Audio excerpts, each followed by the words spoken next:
आपण सेकंड पेपरच्या light section मध्ये काम करतो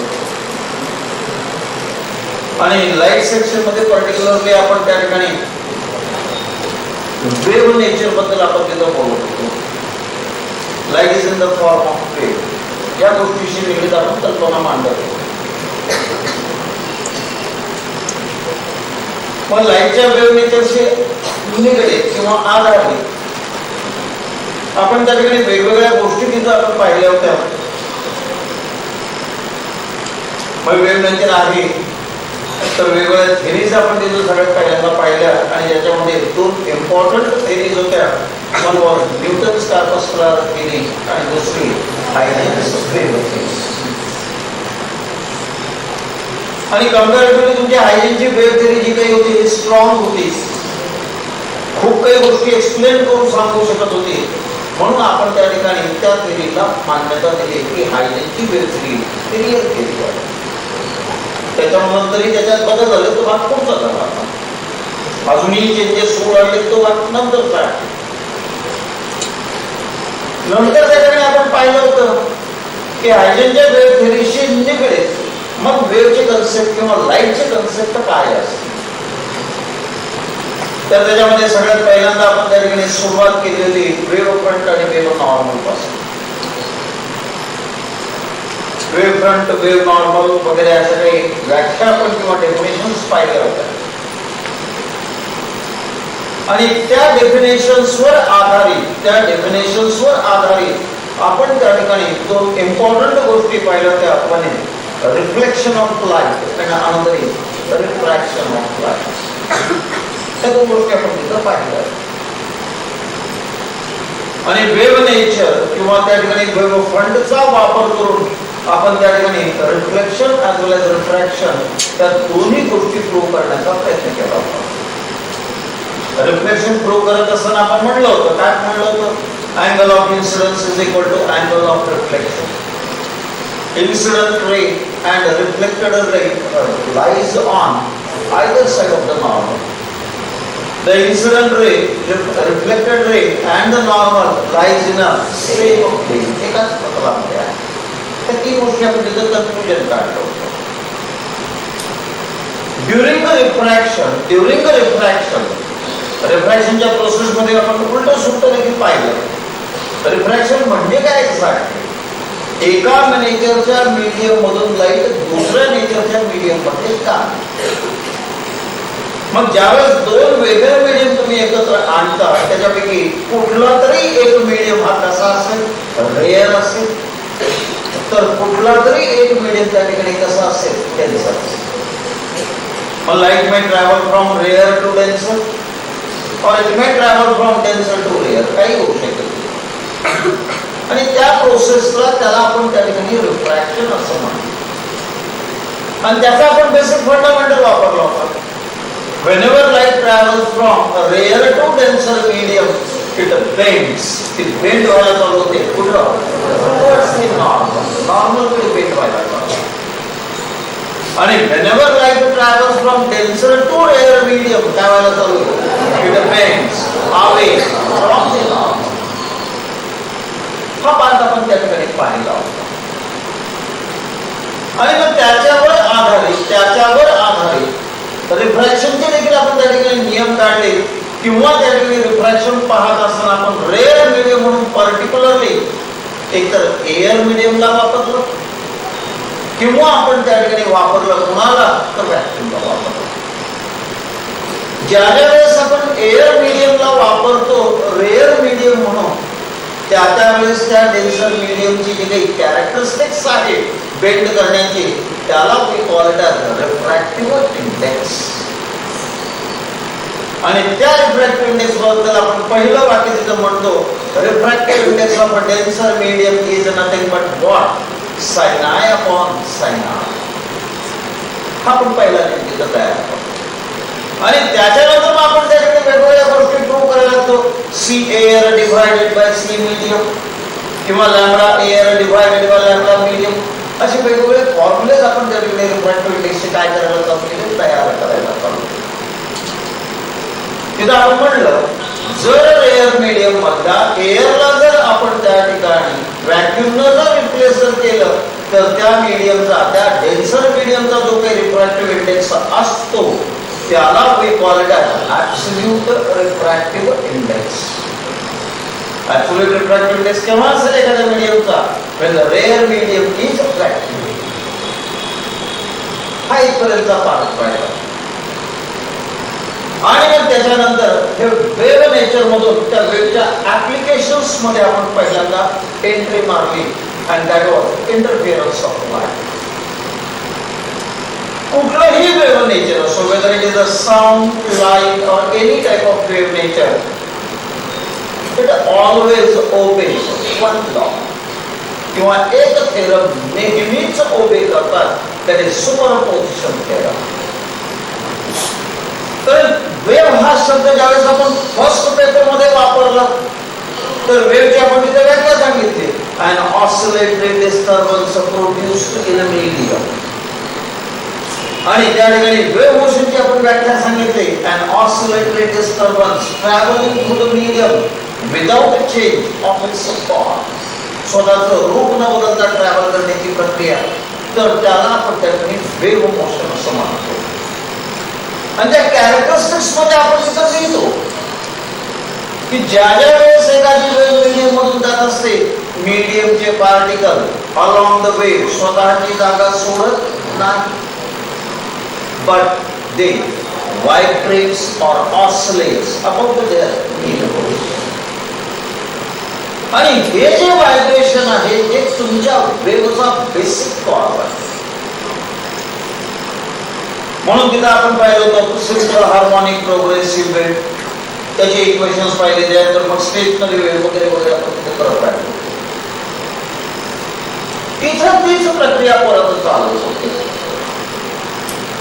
सुपरपोजिशन थेरम जर त्या ठिकाणी लाईटला अप्लाय करायचं असेल तर असंच आपल्याला म्हणता येईल. कुठे when two or more identical light waves arrive at a point, एखाद्या पॉइंटला दोन किंवा दोनपेक्षा जास्त लाईट वेव्ह एकाच वेळेस जर येत असतील तर प्रत्येक लाईट वेव्ह आपला त्या ठिकाणी इंटेन्सिटी किंवा आपली डिस्प्लेसमेंट क्रिएट करण्याचा प्रयत्न करेल. परंतु मीडियमचा पार्टिकल काय करतो? The vector sum of all individual displacements. म्हणून आपण तिथे इक्वेशन लिहितो y is equal to y1 plus y2 plus so on. आणि याच्यावर मग आधारित आपण त्या ठिकाणी इंटरफेरन्सचा कन्सेप्ट टाकतो. आणि तिथे आपण म्हणतो when two identical light waves traveling in the same direction when interferes with each other, they produce, काय प्रोड्यूस करतात? They produce alternate maxima and minima of light.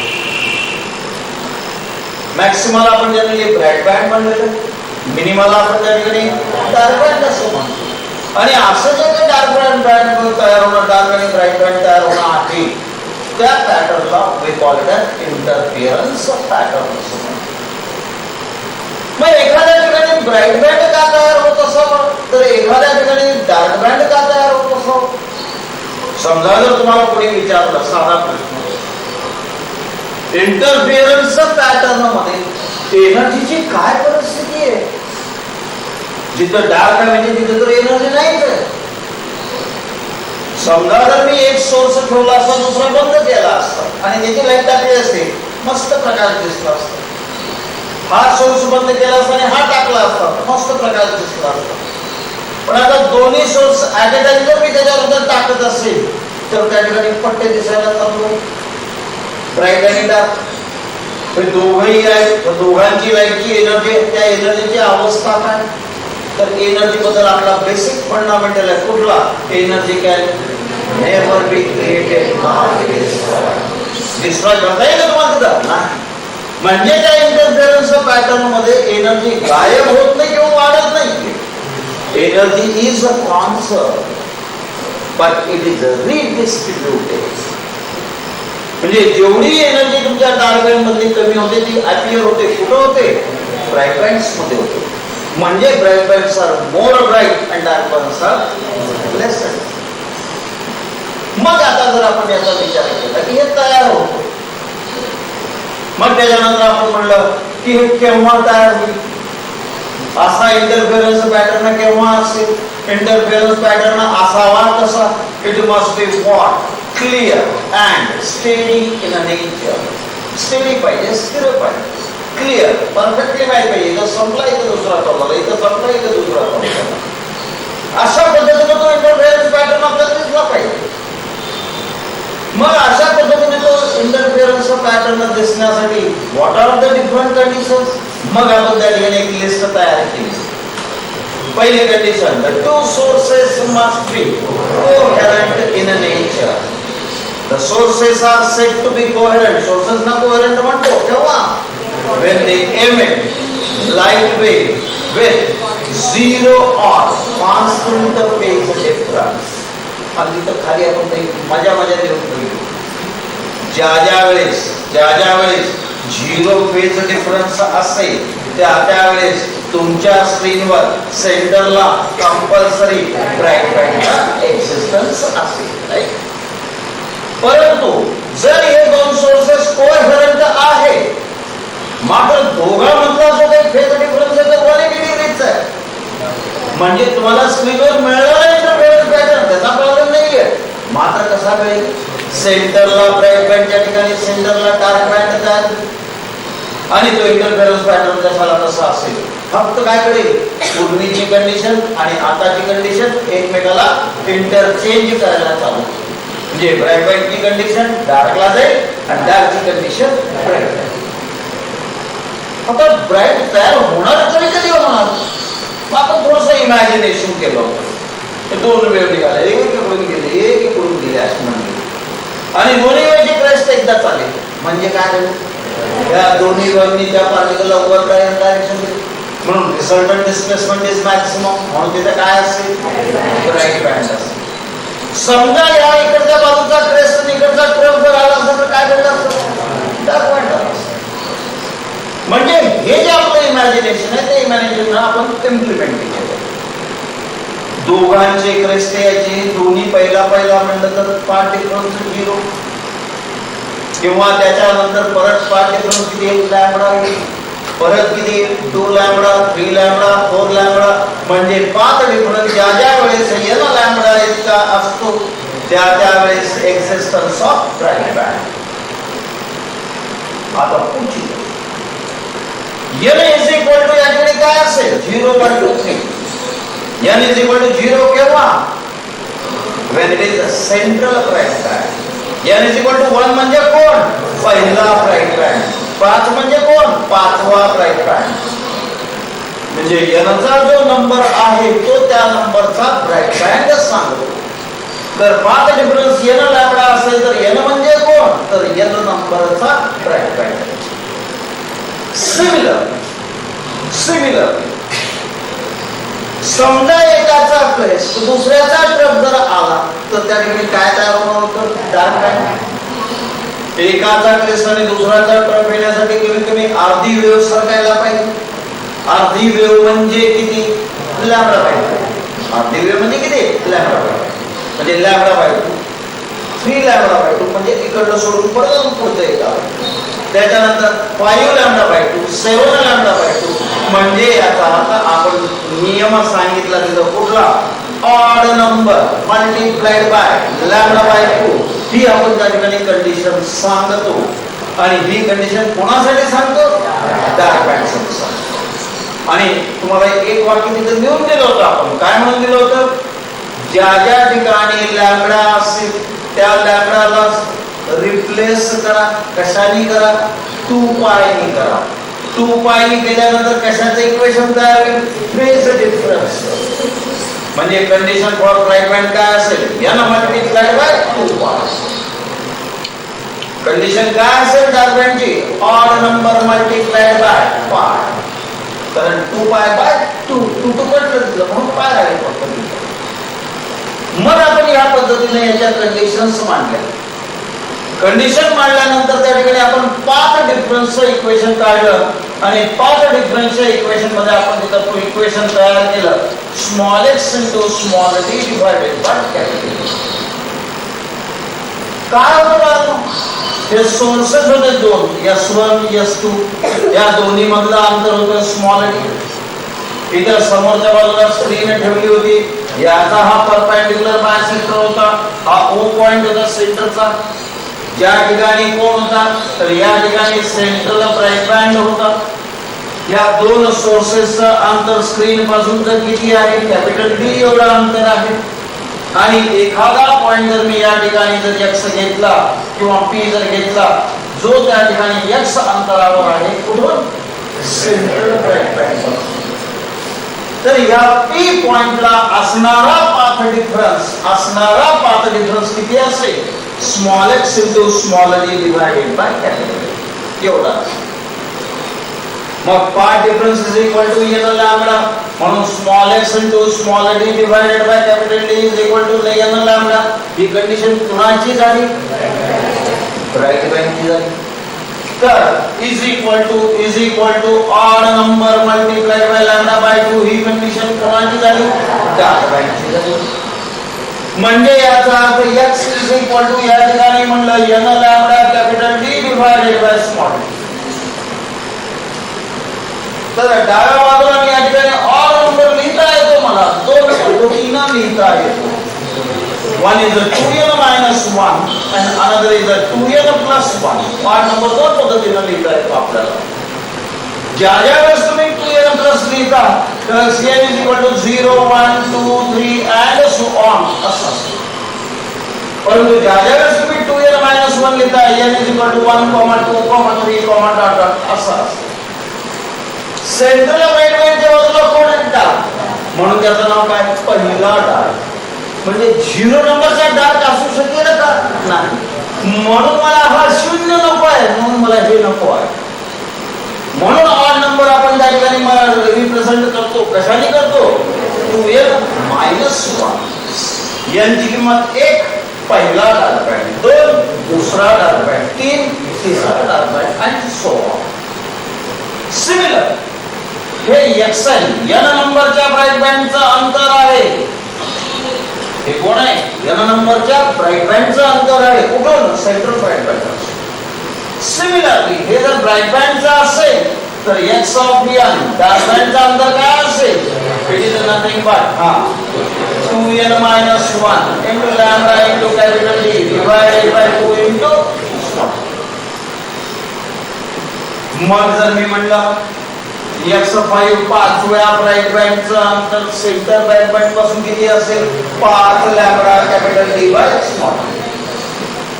Similar पाचव्या डार्क बँडचं अंतर किती असेल सेंट्रल ब्राइट बँड पासून, 5 दिले 10 म्हणून 1 गेला 9, 9 भागिले 2 म्हणजे 4.5. म्हणजे याचा अर्थ हा किती असेल, 4.5 lambda capital D divided by small d. हा किती असेल, 5 lambda capital D divided by small d. ज्या वेळेस आपण दोन ऍडजस्टंट ब्राइट बँड किंवा ऍडजस्टंट डार्क बँड याच्यामधलं अंतर काढतो, त्यालाच we call it as what, bandwidth of fringe. म्हणून बँडविड्थ किंवा फ्रिंजविड्थचा फॉर्म्युला काय आला होता, x is equal to lambda into capital D divided by small d. हा आपला फॉर्म्युला तिथं आला होता. म्हणजे त्याचा अर्थ x5 ब्राइट म्हणजे कोण आला,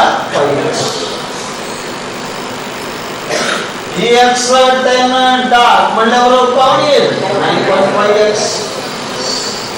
म्हणजे याचा अर्थ मी जर म्हटलं सेंट्रल ब्राइट बँड पासून हा दुसरा ब्राइट बँड आहे आणि हा 7वा डार्क बँड आहे, त्या दोघांचं अंतर किती असते, आता लक्षात घ्या. सेंटर पासून याचं अंतर किती, 2x. सेंटर पासून याचं अंतर किती, 6.5x. आता या अंतरामधून हे अंतर वजा केल्यानंतर मला हे मिळेल. म्हणजे याचा अर्थ दिलेले दोन्ही band are on the same side of central bright band जर असतील तर काय करणार, वजाबाकी किंवा सबट्रॅक्शन. पण एक बँड इकडच्या बाजूला आणि इकडच्या बाजूला असेल तर ऍडिशनची प्रोसेस करावी लागेल. समजा हा चौथा डार्क बँड आहे, हा ही चौथा डार्क बँड आहे, दोघांमधलं अंतर किती, इकडे 3.5x तिकडे 3.5x, दोन्ही मिळून 7x. अशा पद्धतीने आपण काय करू शकतो तो त्या ठिकाणी सांगू शकतो. हा झाला इंटरफेरन्सचा बेसिक फंडामेंटल. या इंटरफेरन्सचा तुम्ही वापर करता किंवा पुढे सरकता कशासाठी, तर हा फॉर्म्युला तुम्ही यूज करता systematically. For example, x is equal to lambda into capital D divided by small d, or lambda is equal to x into small d divided by capital. म्हणजे याचा तुम्हाला स्क्रीनवर असणाऱ्या इंटरफेरन्स पॅटर्न मध्ये जर bandwidth माहित असेल, तुमचा स्क्रीन त्या दोन सोर्सेस पासून किती अंतरावर आहे हे जर माहित असेल कॅपिटल डी, आणि ते दोन जे काही सोर्सेस तुमच्याकडे आहेत त्यांच्यामधलं जर अंतर माहित असेल तर त्या ठिकाणी तुम्हाला त्या काय कॅल्क्युलेट करता येईल, the wavelength of light use. म्हणजे याचा अर्थ ह्या इंटरफिअरन्स पॅटर्नच्या पद्धतीचा किंवा एक्सपेरिमेंटचा आपण वापर करतो. कशासाठी करतो, तर आपण त्या ठिकाणी करतो to determine the unknown wavelength of a monochromatic source of light. मग हे करायचं असेल तर याच्यामध्ये अडचण काय, अडचण फक्त तुम्हाला येईल. का बरं, कारण त्या ठिकाणी हा जो काही एक्सपेरिमेंट परफॉर्म केला जातो एका ऑप्टिकल बेंचवर केला जातो, आणि या एक्सपेरिमेंटचं नाव आहे त्या ठिकाणी काय, बायप्रिझम एक्सपेरिमेंट. बायप्रिझम कुणाला म्हणतात, अ prism whose angle of refraction is very large, which is of the order of 178 to 179 degrees. अशा प्रिझमला we call it as बायप्रिझम. बायप्रिझम तुम्ही परफॉर्म करता कशावर, एका टेबलवर करता. लांब टेबल आहे, 5-6 मीटर लांबीचं, म्हणजे 15-20 फुटाचा आहे. किती स्टँड आहेत बाळांनो त्याच्यावर, 4. पहिला स्टँड सोर्स, त्या ठिकाणी सोर्स लाव.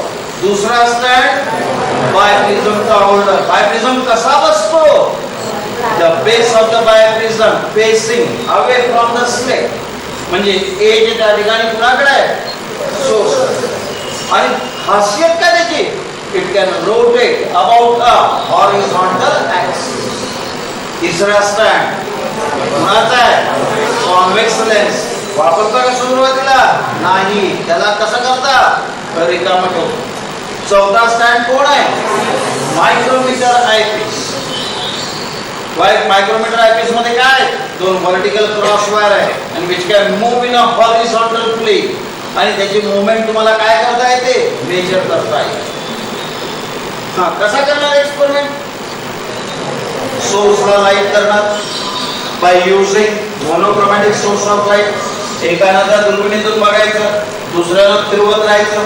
फिरवता फिरवता एक पोझिशन अशी येईल की त्याला त्या ठिकाणी काय दिसेल, इंटरफेरन्स पॅटर्न. तिथं थांबायचं. काय घडतं तिथं, तुमचा refracting edge of the biprism becomes exactly parallel to the, त्याच पोझिशनला पण तुम्हाला दिसेल. का बरं, कारण त्या ठिकाणी ही जी स्लिट आहे त्याच्यापासून बाहेर पडणारे सिलेंड्रिकल वेव्हफ्रंट आहेत हे तुटतात. कुठं, या एजवर. अर्धा इकडे पडतो, अर्धा इकडे, आणि मग ते रिफ्रॅक्शन समोर येतात, आणि एकमेकांना मिक्स झाल्यामुळे तुम्हाला काय दिसायला चालू होतो, इंटरफेरन्स पॅटर्न दिसायला चालू. मग त्या इंटरफेरन्स पॅटर्न मध्ये तुम्ही काय करू शकता, एक्स डायरेक्टली मेजर करू शकता. पहिला स्टँड आणि शेवटचा स्टँड त्याच्यामधलं अंतर म्हणजे कोण, कॅपिटल डी. हेही डायरेक्टली मेजर करता आलं. माझा प्रॉब्लेमच काय होता, स्मॉल डी. स्मॉल डीचा प्रॉब्लेम काय, जे कुठले दोन सोर्सेस त्या ठिकाणी तयार झालेले आहेत ते कसे आहेत, they are coherent but virtual source. Virtual म्हणजे कसे आहेत, इमॅजिनरी, बरोबर दिसत नाही. मग त्या ठिकाणी त्या व्हर्च्युअल सोर्सेस मधलं अंतर स्मॉल डी मेजर करण्यासाठी तुम्ही एका नव्या मेथडचा वापर करता. त्या मेथडला आपण म्हणतात कॉन्जुगेट बोसाय मेथड. ज्याच्यामध्ये जो तुमचा तिसरा स्टँड आहे त्याच्यावरचा कॉन्व्हेक्स लेन्स तुम्ही काय करता, इंट्रोड्यूस करता. इंट्रोड्यूस केल्यानं पहिली गोष्ट असते, तुमच्या स्क्रीन आणि तुमचा आयपीस, सोर्स आणि आयपीस याच्यामधलं अंतर कमीत कमी या कॉन्व्हेक्स लेन्सच्या 5 पट पाहिजे फोकल लेन्थ, आणि ते केलं जातं. आणि एक वेळेस कॉन्व्हेक्स लेन्स इकडे आणली जाते, मॅग्निफाईड इमेजेस घेतले जातात, एक वेळेस तिकडे नेली जाते, डिमिनिश्ड इमेजेस मिळतात. मॅग्निफाईड इमेजेस मधलं अंतर जर त्या ठिकाणी D1 असेल, डिमिनिश्ड इमेजेस मधलं जर अंतर D2 असेल, तर D ची व्हॅल्यू काय असेल? Under root of D. इथपर्यंत आपण पाहिलं.